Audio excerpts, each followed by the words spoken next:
Off the coast of Homosassa, Florida, miles from civilization, through sawgrass swamps lies a unique cave system known as Buzz Spring. Just north of the St. Mart's Keys, on the floor of the Gulf of Mexico, lies one of 5 rare Anchialine cave systems. Many of the karst features explored during this initial recon were medium to large rooms or impassable fissures. Until we actually found Buzz Cave System, there was no linear cave passage. After we arrived at this site, in order to get ready for these types of dives, we have to make sure that obviously all our gear is prepared and ready to go. Some of the equipment we use on these types of dives is a little bit different from a normal cave dive. Obviously, we always use side mount configuration, which allows us to enter into much smaller spaces. The water around Buzz Cave is all normally 3 to 5 feet deep, depending on the tidal fluctuation, and surrounded by rich seagrass.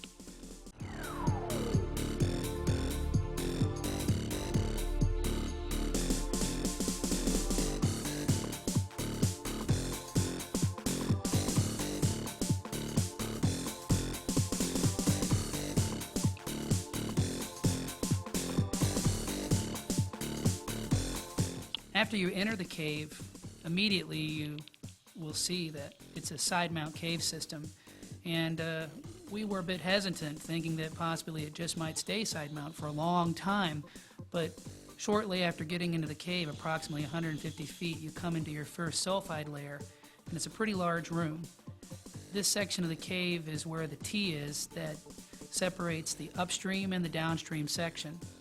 The upstream section was the first section explored by Matt Van Zant on his first trip into the cave.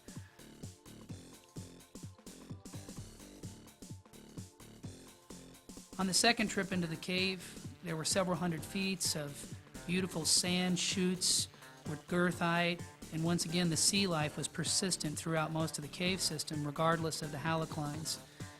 But eventually, these chutes and small passages led to some very large cave. Further back in the system, most of the passage is at least 20 feet wide and 20 feet high. And at one point during the exploration, Andrew Pitkin and I looked at each other and were signaling, oh boy, we're going to need scooters, we're going to need rebreathers. On our 4th visit to Buzz Spring, we brought a larger team in order to document the cave with video. The divers that assisted us on this dive were Paul Heinrich, Rudy Sturm, and Kurt Bowen with Advanced Diver Magazine. During the video of the cave, Kurt Bowen had just gotten into the first half of the larger section. What you may not be able to see in the video that was shot is some of the larger sections of cave. During their dive into the cave, they had some wonderful visibility going in, but still had a lot of problems with video lighting because of some of the layering in the cave and the sulfide layers.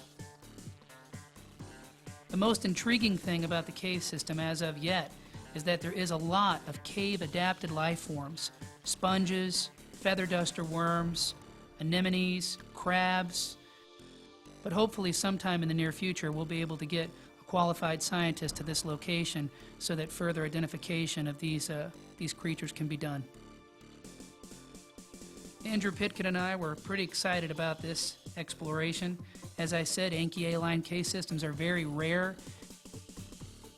At the very end of the upstream and downstream sections of the cave, there are small areas where there is no sea life and the water is very clear. If I had to speculate or guess, I would say sometime in the distant past, this was a functioning freshwater spring. During this video dive that was performed by Paul and Kurt and Rudy, they did notice other leads that we haven't explored yet, so there's certainly more exploration left to be done in Buzz Cave.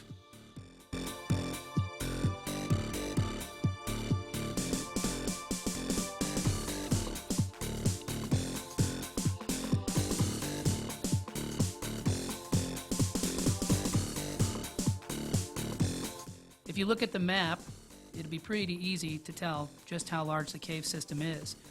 Our boat was 18 feet long and was only half as large as the entrance itself. Although it is necessary to use side mount techniques to get into Buzz Cave, most of the system is extremely large.